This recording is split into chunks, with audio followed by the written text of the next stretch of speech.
할렐루야. 2022년 1월 여러분 새해가 벌써 밝았습니다.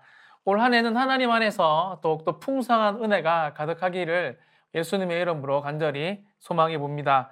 오늘 함께 나눌 말씀 출애굽기 2장 1절에서 10절 말씀인데요. 제목 같이 한번 읽어보시겠습니다. 갈대 상자. 여러분 혹시 이 본능을 거스러 본 적 계신가요? 보통 우리가 본능을 거스를 때는 일반적인 상황은 아닐 것입니다. 매우 급박할 때 우리가 일반적으로 누렸던 본능에 따르지 않게 됩니다. 금식 기도할 때 있잖아요. 여러분 정말 배가 고픈데 더 중요한 일, 급박한 일이 있으니까 본능을 거스르게 되죠.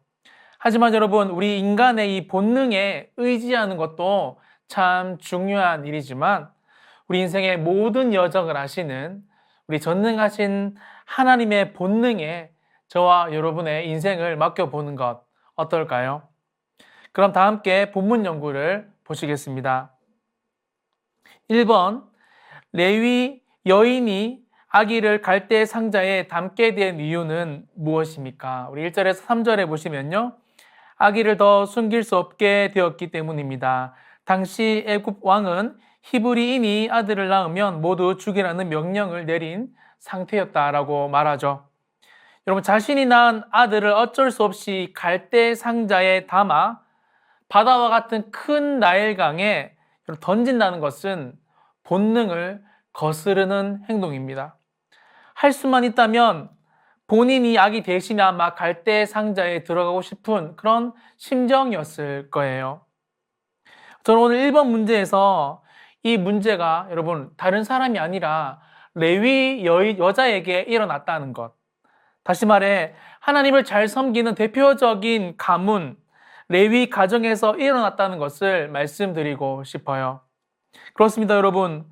우리가 하나님 한 분만을 의지하고 살아도 본능을 거스를 수밖에 없는 안타까운 일들이 종종 일어날 수도 있다는 것을 저 여러분 꼭 생각하시면서 신앙생활 하셨으면 좋겠습니다.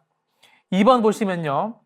아기를 담은 갈대 상자는 누구에게 발견되었습니까? 나일강에 목욕하러 나왔던 바로의 딸 공주에게 발견되었습니다. 여러분 이집트 왕자 영화 혹시 보셨습니까? 아니면 요게벳의 노래 이런 영상에 보시면요. 오늘 본문 매우 쉽게 상상이 되실 겁니다. 아기를 담은 그 갈대 상자가 물에 여러분 가라앉을 확률 그리고 특별히 이 강 길이가 나일강이 한 6,800km 정도 되는데요. 어마어마한 길이잖아요. 여러분 그 정도의 긴 이런 광대한 그 강에서 바로의 공주에게 이 갈대 상자가 딱 맞게 갈 수 있는 확률 그리고 여러분 목욕하러 나온 여러분 또 바로의 딸이 그 갈대 상자를 만날 확률을 여러분 한번 상상해 보세요. 이건 제가 지금 제가 열심히 공부해서 하버드 대학에 들어가는 확률보다 어떻게 보면 더 낮은 확률일 수 있습니다. 불가능하다라는 거죠. 그런데 여러분, 그게 바로 바로의 딸이 공주에게 갈대 상자가 발견되어졌다라는 거예요. 여러분, 우리의 본능을 거스릴 때, 하나님의 말씀에 우리의 본능을 내려놓을 때, 이런 기적적인 불가능한 확률이 일어난다는 것을 오늘 본문은 우리에게 말해주고 있는 것입니다. 세 번째, 아기를 하나님께서 보호하셨다고 생각할 수 있는 이유는 무엇입니까? 우리 9절에서 10절에 보시면 아기가 다시 어머니에게로 돌아와 양육을 받게 되었고 후에는 애굽 공주의 아들로서 안전하게 궁전에서 자라게 되었기 때문입니다. 저는 오늘 본문 이 9절과 10절을 읽으면서 사실 매우 개인적으로 감동을 받았는데요. 그 이유가 뭐냐면 9절에 보시면 이 데려다가 먹이더니 10절에 보시면 데려가니 아들이 되니라 물에서 건져내었음이니라.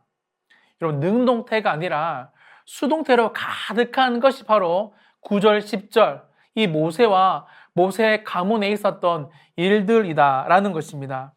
즉 여러분 당시 어쩔 수 없이 본능도 거스리는 삶을 살 수밖에 없었지만 외부의 힘 때문에 이리저리 흔들흔들 여러분 그런 끌려다니는 것 같은 인생이었지만 나의 의지가 아니라 수동태적인 삶을 살 수밖에 없었지만 그 어떤 것보다 여러분 놀랍게도 완벽하게 하나님의 뜻이 이루어지고 있었음을 오늘 본문은 말해주고 있는 것입니다.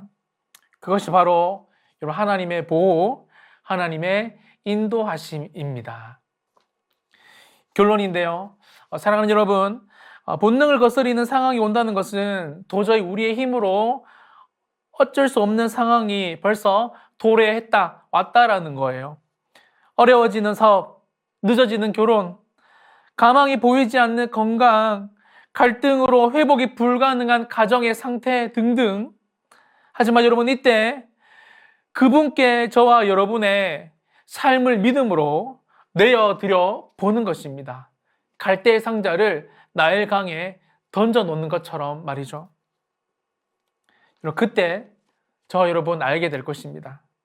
그 갈대의 상자를 잡고 계신 전능자의 보이지 않는 손을 말입니다.